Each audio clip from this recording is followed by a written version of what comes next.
Welcome to episode 3 of this third season of Idiom America. In the first 2 seasons, I took a look at presidential idioms, or idioms that originated or were popularized by U.S. presidents, including some pretty famous ones like nip it in the bud, worth his salt, keep the ball rolling, twiddling one's thumbs, house divided, kid gloves, and of course that idiom nonpareil, okay. The attention that's given to U.S. presidents and the campaigns and media circuses that surround them make for fertile soil for some colorful language. And I ended off this series with the youngest man to ever become president at age 43, the 26th president, one of my very favorite presidents, Teddy Roosevelt, who was in office from 1901 to 1909. And I haven't gotten back to this series yet, partly because Teddy and his bully pulpit are a pretty hard act to follow. Robert Taft certainly found Teddy a tough act to follow. Taft's well known for being a gifted lawyer and judge who before his presidency served as the U.S. Solicitor General, the person who argues on behalf of the federal government before the Supreme Court, as well as a judge on the Sixth Circuit Court of Appeals. And then after his presidency, he of course went on to become Chief Justice on the Supreme Court. But he was also a talented administrator. In episode 1 of this season, we talked about the boondocks, or the boonies, and how that's one of those rare American idioms that comes out of the Philippines and the Spanish-American War there at the turn of the 20th century. Well, in the aftermath of that war, Taft was chosen to lead a commission that would help establish a civil government in the Philippines and end military rule. And in 1901, he became the first civilian governor of the Philippines. And he generally drew praise from everybody for his administration there. And he remained in the post until 1904 when Teddy Roosevelt asked him to become his Secretary of War. And then not long after, he was elected to the presidency in 1908 when Teddy didn't run. And the portly Taft was also well known for his girth. He was 6 feet tall, and his weight fluctuated from 250 to 350 pounds. And growing up, I had a book that talked a little about each president, and there was a story in there about how Taft got stuck in the White House bathtub. And for a long time, that's all I could ever really say about Taft. But it turns out that this story doesn't hold water and that there's no evidence this ever happened. But his weight did make him the target for cartoonists of the time, of course, as well as the butt of plenty of jokes in the press. Like the quip of a fellow Supreme Court justice that Taft is the politest man in Washington. The other day he gave up his seat in a streetcar to 3 ladies. And Taft, he also straddled the transition between horses and automobiles. And so there were lots of jokes about how his horse riding was cruelty to horses, such as during a debate in Congress about whether it should appropriate money to acquire automobiles for the White House, with one congressman remarking, "The incoming president, President Taft, proposes to abandon horses for reasons that the gentleman well knows. He does not wish to violate the law against cruelty to animals." But was Taft known for any idioms or any colorful use of language? I can't really find much out there, but we do get the idiom dollar diplomacy from Taft. And dollar diplomacy is a form of American foreign policy that Taft espoused that minimizes the use or threat of military force and instead advocates furthering the country's aims through the use of its economic power, such as by guaranteeing loans that made to foreign countries. And it came from a speech that Taft made to Congress in which he characterized his foreign policy programs as substituting dollars for bullets. And his critics picked up this phrase and converted it into the phrase dollar diplomacy, which was a highly uncomplimentary term to describe Taft's dealings with other countries. And you still see this term used a fair bit, and it's still used disparagingly. Taiwan uses a lot in the context of accusing China of buying off countries to recognize the People's Republic of China, capital there in Beijing, instead of Taiwan and Taipei. Back in 2012, you had 23 countries recognizing Taiwan as the true China. Today, it's only recognized by 12 countries, the majority of which are in Latin America and the Pacific.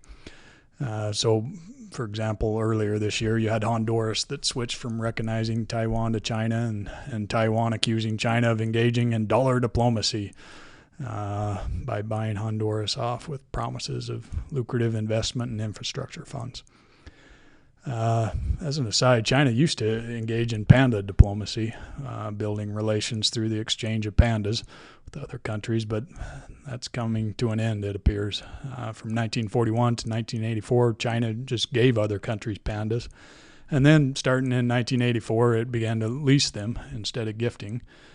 Recently, though, it started a policy that some have called punitive panda diplomacy, and it's pulling back all its pandas from Western zoos as the lease agreements end in retaliation for what China sees as unfriendly stances. I don't know, it all seems kind of petty to me, but what do I know? Other than that, I will be sad to see the pandas here at DC's zoo go, as China's refused to renew the lease and has taken them back in December. But dollar diplomacy is about it for Taft that I can find as far as the coinage of new words or phrases goes. And then in 1912, Teddy Roosevelt ran against Taft for the Republican presidential nomination, and then when Taft won the Republican ticket, Roosevelt formed the Progressive Party, or the Bull Moose Party as some called it, which effectively guaranteed that Democrat Woodrow Wilson would be elected president. Taft actually carried only Utah and Vermont, and he split the Republican vote with Roosevelt, which allowed Wilson to win handily. Taft at least had a good sense of humor about it, and he was reported to quip that, "Well, I have one consolation. No candidate was ever elected ex-president by such a large majority." Woodrow Wilson, in his first term, he got some consequential legislation passed, like the first federal income tax, the creation of the Federal Reserve, some more antitrust legislation, including the creation of the Federal Trade Commission to prohibit unfair business practices, laws banning child labor and limiting railroad workers to an 8-hour workday. And he got reelected in 1916, partly because of this legislation, but maybe even more so from his slogan, which was, "He kept us out of war." But by 1917, he concluded the U.S. couldn't remain neutral in World War I, and he asked Congress for a declaration of war on Germany. And then after the war, he tried to build an enduring peace by advocating for the League of Nations, precursor to the United Nations, of course. And Wilson, he was also a more freewheeling user of language, and he actually got criticized in the press for using too much slang or being too informal with language.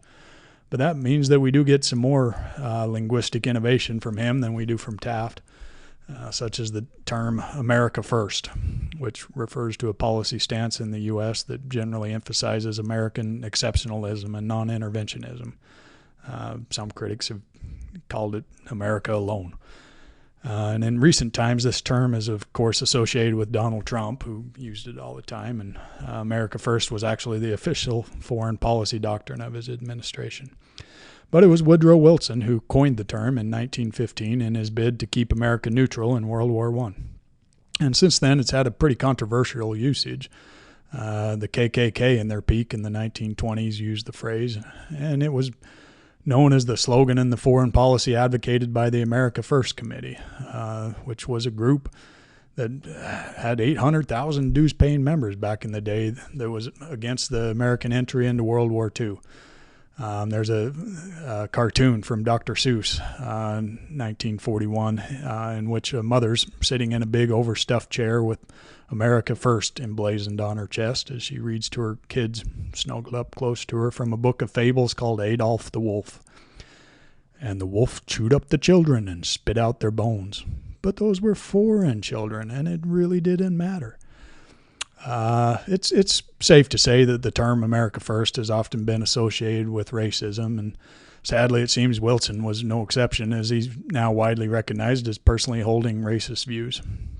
And as the first Southerner to ascend to the presidency since the Civil War, he brought with him a segregationist ideology and a sympathy for the lost cause narrative. And his administration sat about trying to actively segregate the federal government, and not to mention stuff like screening Birth of a Nation at the White House. And upon this screening, Wilson is reported to have remarked, "It's like writing history with lightning. My only regret is that it is all so terribly true." It's highly disputed whether he ever said this, but unfortunate endorsement of a grossly racist film aside, it is a colorful way to describe the impact that the new medium of film would have on recording and creating history, that writing history with lightning. And it brings to mind another lightning idiom, to catch lightning in the bottle, and its companion, bottled lightning. And the primary meaning of this one is to succeed in a way that is very lucky or unlikely. She caught lightning in a bottle with the success of her very first book. And this one often suggests that the success is bound to be fleeting as well. But there are other meanings to this one that vary a little bit. One refers to some kind of ephemeral atmosphere that has some special qualities, like in the early days at some tech startup or some musical or artistic group where the trying to catch lightning in the bottle, or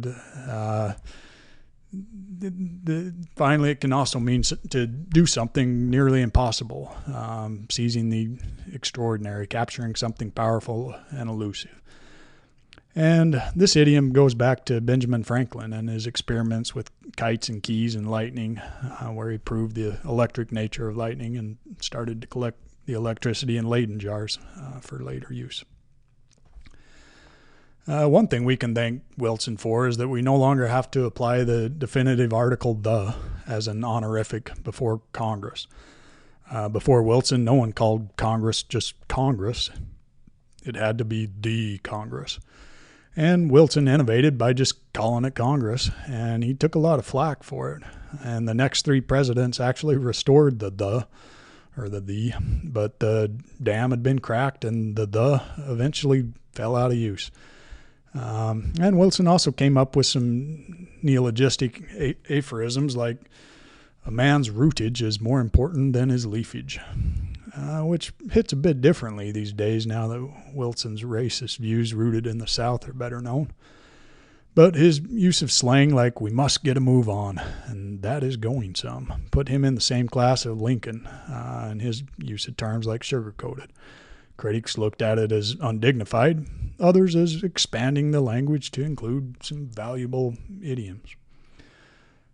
All right, on to number 29, the Republican Warren G. Harding. And this guy's a goldmine for interesting linguistical variation, which is somewhat surprising because his presidency wasn't rich with much else, except scandal. But in the words of a political opponent, Harding's speeches were an army of pompous phrases moving across the landscape in search of an idea. And the takedowns got even more vicious and hilarious, like this one from H.L. Mencken in a 1921 column called Gamalielese. The G in Warren G. Harding stood for Gamaliel. "I rise to pay my small tribute to Dr. Harding. Setting aside a college professor or two and a half-dozen dipsomaniacal newspaper reporters, he takes the first place in my Valhalla of literati. That is to say, he writes the worst English that I have ever encountered. It reminds me of a string of wet sponges. It reminds me of tattered washing on the line. It reminds me of stale bean soup, of college yells, of dogs barking idiotically through endless nights. It is so bad that a sort of grandeur creeps into it. It drags itself out of the dark abysm of pish and crawls insanely up to the topmost pinnacle of posh. It is rumble and bumble. It is flap and doodle. It is balder and dash." And it goes on. "It is a kind of baby talk, a puerile and wind-blown gibberish. In sound, it is like a rehearsal by a country band, with only the bass drummer keeping time. In content, it is a vacuum." And in case you're not familiar with the word there from H.L. Mencken, dipsomaniacal, it means an uncontrollable craving for alcoholic liquors. And it's not a word you hear much these days. The venerable New York Times, however, defended Harding's style as presidential. "Mr. Harding's official style is excellent. Its merits are obvious. In the first place, it is a style that looks presidential. It contains the long words and big sentences which are expected. Furthermore, the president's style is one that radiates hopefulness and aspiration. In the president's misty language, the great majority see a reflection of their own indeterminate thoughts. But Harding himself frankly acknowledged that his speech was empty and pompous. In fact, he had a term for it, and he called it Bloviation.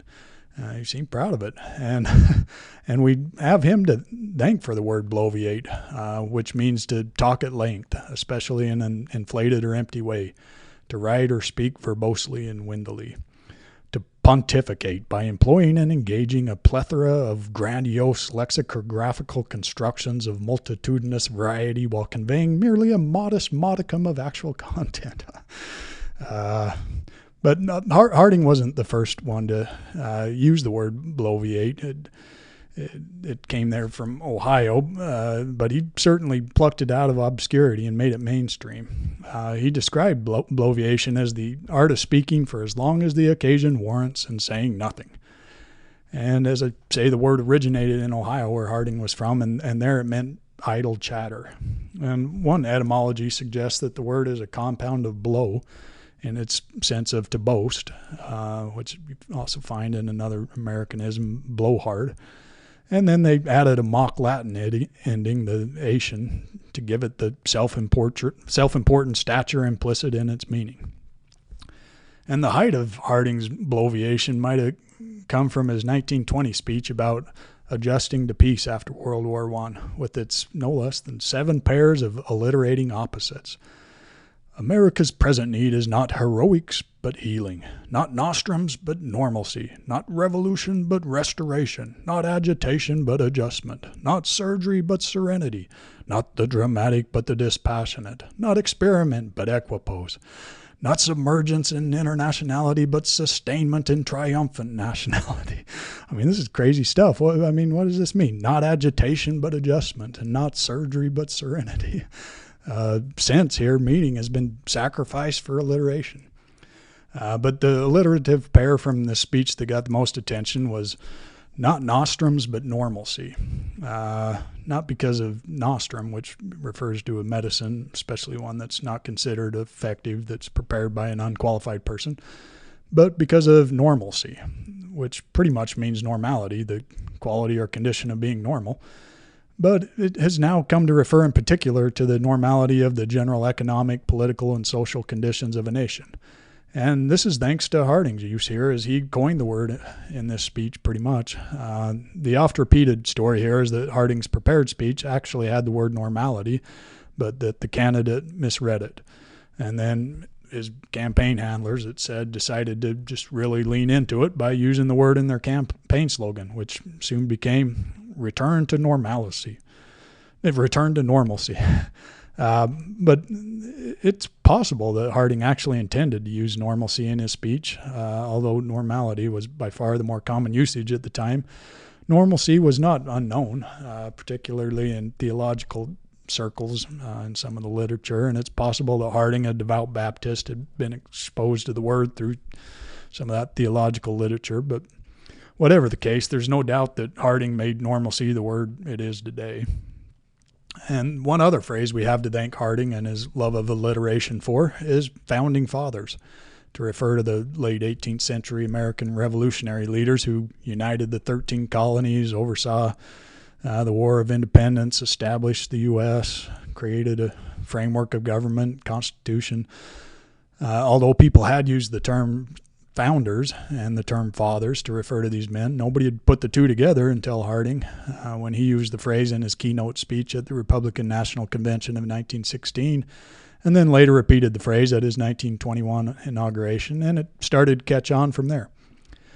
And finally, one more word that gets attributed to Harding and that maybe could be used to describe some of these words like bloviation, normalcy, founding fathers, American first, dollar diplomacy, is Americanism. Harding's reported to have said about this twist on Wilson's American first doctrine, that I don't know much about Americanism, but it's a damn good word with which to carry an election. And the next president, Calvin Coolidge, didn't have to carry an election to become president because Harding died of a heart attack in San Francisco only a few years into his term. And so Coolidge, as his vice president, ascended to the presidency. And surprisingly enough, there's some interesting utterances from Silent Cal, but they'll have to come in another episode, as I've bloviated enough for now. Thanks for listening.